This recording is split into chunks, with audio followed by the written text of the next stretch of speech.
नमस्कार मित्रों, आपका स्वागत है आपके श्री कृष्ण वाणी चैनल में।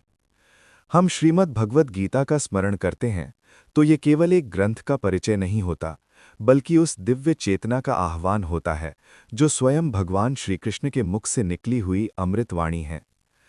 गीता की महिमा इतनी अनंत और अथाह है कि स्वयं महादेव और गणेश भी उसका पूर्ण वर्णन नहीं कर सकते। फिर हम जैसे साधारण मनुष्य उसकी सीमा कैसे बांध सकते हैं? क्योंकि गीता किसी एक धर्म, जाति या काल के लिए नहीं, बल्कि पृथ्वी पर जन्म लेने वाले हर उस मनुष्य के लिए है जो जीवन में सुख, शांति, संतुलन और सत्य की खोज कर रहा है। और यही कारण है कि कहा गया है कि जिस घर में प्रतिदिन गीता का पाठ या श्रवण होता है, वहां स्वयं श्री कृष्ण की उपस्थिति बनी रहती है। क्योंकि गीता में केवल श्लोक नहीं, बल्कि समस्त वेदों का सार, कर्म का रहस्य, भक्ति की गहराई, ज्ञान का प्रकाश और जीवन को सही दिशा देने वाली अमोघ शक्ति समाहित है। गीता का प्रत्येक शब्द जीवित है। वो मनुष्य के अंतर्मन से संवाद करता है, उसे जगाता है, झकझोरता है और सही मार्ग दिखाता है। इसलिए भगवान स्वयं कहते हैं कि जो भक्तों को गीता का रहस्य समझाता है, वो मुझे अत्यंत प्रिय है, क्योंकि गीता जीवन का पूर्ण दर्शन है और आधुनिक युग की उलझनों, भय, तनाव और भ्रम से घिरे मनुष्य को सक्रिय, संतुलित और निर्भीक जीवन जीने की प्रेरणा देती है। और इसी दिव्य ग्रंथ के प्रथम अध्याय अर्जुन विषाद योग में हमें मानव मन की सबसे गहरी पीड़ा दिखाई देती है। जहां नेत्रहीन धृतराष्ट्र संजय से युद्ध भूमि का हाल पूछते हैं, और ये प्रश्न केवल एक राजा का नहीं, बल्कि उस पिता का है जो भीतर से जानता है कि वो अधर्म के पक्ष में खड़ा है। क्योंकि जहां श्री कृष्ण है, वहीं धर्म है। फिर भी पुत्र मोह के कारण वो युद्ध को रोक नहीं पाया। और उसी प्रकार जैसे हम जीवन में कोई गलत निर्णय लेने के बाद भीतर ही भीतर उसके परिणाम से डरते रहते हैं, वही भय धृतराष्ट्र के हृदय को भी कचोट रहा था। संजय दिव्य दृष्टि से युद्ध का वर्णन करते हैं।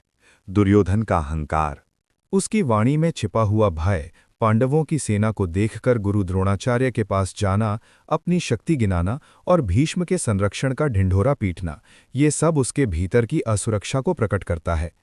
फिर शंखनाद होता है। रणभेरी, नगाड़े और मृदंग की ध्वनि से आकाश और पृथ्वी कांप उठते हैं। और दूसरी ओर श्री कृष्ण और अर्जुन के दिव्य शंखनाद से केवल युद्ध की घोषणा नहीं होती, बल्कि धर्म की गूंज पूरे ब्रह्मांड में फैल जाती है। किंतु उसी क्षण अर्जुन, जो अब तक महान धनुर्धर था, अपने ही कुटुंबियों, गुरुओं, पितामह और संबंधियों को देखकर भीतर से टूट जाता है।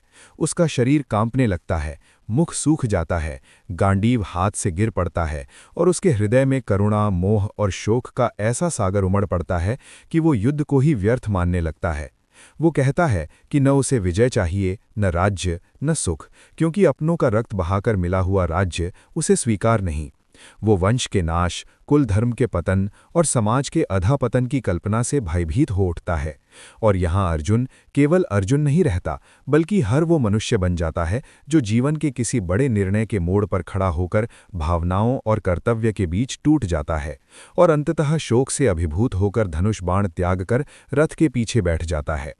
यहीं से गीता का वास्तविक उपदेश आरंभ होने वाला होता है, क्योंकि जब मनुष्य पूरी तरह टूटता है, जब अहंकार गिर जाता है और मन शरणागति के लिए तैयार होता है, तभी भगवान बोलते हैं। और यही अर्जुन विषाद योग का गूढ़ संदेश है कि जीवन में विषाद भी व्यर्थ नहीं होता। वही विषाद ज्ञान का द्वार बनता है, वही शोक मनुष्य को ईश्वर की शरण में ले जाता है और वहीं से गीता का अमर प्रकाश प्रकट होता है।